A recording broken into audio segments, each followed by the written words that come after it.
दूसरे एपिसोड की शुरुआत होती है कोसामे और अप्पारे की कॉन्वर्सेशन से। कोसामे अप्पारे से पूछ रहा होता है कि वो कितनी जल्दी बोट ठीक कर सकता है। इस पर अप्पारे उसे बताता है कि बोट एक एक्सपेरिमेंट थी और उस एक्सपेरिमेंट ने अपना काम कर दिया, उसका कुछ फायदा नहीं है बना के उसको, और वो अब वापस नहीं जा सकता क्योंकि वो बोट अगर बना भी ली उसने तो वो इतनी छोटी है कि वो ओशन पार नहीं कर पाएगी। इसके बाद कोसामे बिना देरी करते हुए शिप के कैप्टन से पूछता है कि क्या वो उसे वापस जापान ले जा सकते हैं। इसके ऊपर शिप का कैप्टन कहता है कि वो ये काम फ्री में नहीं करेगा और उसके पास क्रू की कमी भी नहीं है जो खाना और सफाई कर सके शिप की। जब कोसामे ये सब काम करने के लिए कैप्टन से पूछता है और कैप्टन फिर बाद में उसे ये सलाह देता है कि उसे एक नौकरी ढूंढ लेनी चाहिए ताकि वो अपनी रोजी रोटी चला सके, और क्या पता आने वाले 10 सालों के अंदर अगर वो सही ढंग से कमाए तो वापस से अपने घर पहुंच सकता है। इसके बाद दोनों अप्पारे और कोसामे नौकरी ढूंढने के लिए निकल जाते हैं। वहाँ पे अप्पारे को एक ग्रुप दिखता है जिसमें काफी लोग एक आदमी को मार के वो पैसा भी दे रहे होते हैं। अप्पारे को एक आइडिया आता है और वो भी कोसामे की स्वॉर्ड स्किल्स का इस्तेमाल करते हुए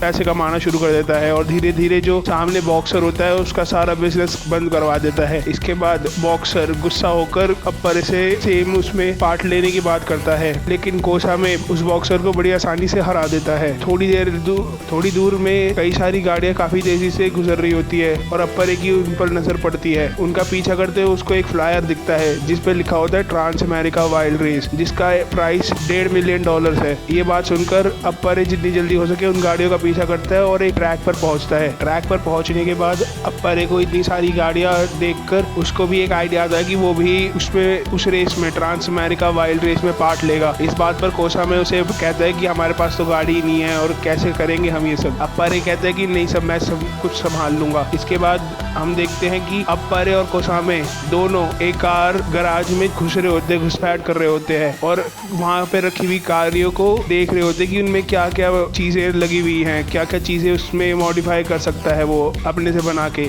लेकिन इतनी देर में उन दोनों को एक गाड़ी की आवाज आती है और वो दोनों बाहर जाके देखते हैं तो एक गाड़ी ट्रैक पर चल रही होती है और उसमें एक लड़की बैठी हुई होती है। लेकिन अप्पारे बिना तो कुछ सोचे समझे उस ट्रैक के बीच में जाके खड़ा हो जाता है और जैसी गाड़ी उसके सामने आती है जो ड्राइवर होता है वो गाड़ी जितना जल्दी हो सके हटाने की कोशिश करता है, मोड़ने की कोशिश करता है। लेकिन इस बात पे उस कार में कुछ प्रॉब्लम आ जाती है, कुछ चोट वोट लग जाती है, उसको खरोंचे आ जाती हैं। जो ड्राइवर होती है कार की वो कोसामे के पास 2 तलवारें देखकर उसे लगता है कि वो दोनों चोर है और उन दोनों को जितना जल्दी हो सके मार गिराने की कोशिश करती है। इस बात पर अप्पारे बताता है कि वो दोनों चोर नहीं है और वो सिर्फ कार रेस में पार्ट लेना चाहते हैं। इस बात पर वो लेडी ड्राइवर कोशिश करती है कि हाँ जितना मदद हो सके उन दोनों की करे और उन दोनों को कार के बारे में सब कुछ बताती है। इसके बाद हम देखते हैं कि जब वो लेडी ड्राइवर वापस से आती है सुबह तो वो ये देखती है कि कार जो उसने तोड़ी थी वो एकदम ठीक हो चुकी है और पहले से बेहतर हो चुकी है। इस बात पर वो दोनों को ढूंढती है और उनसे पूछती है कि वो उन्होंने कैसे किया। तो वो दोनों बताते हैं कि ये छोटी सी हेल्प थी जो हमारी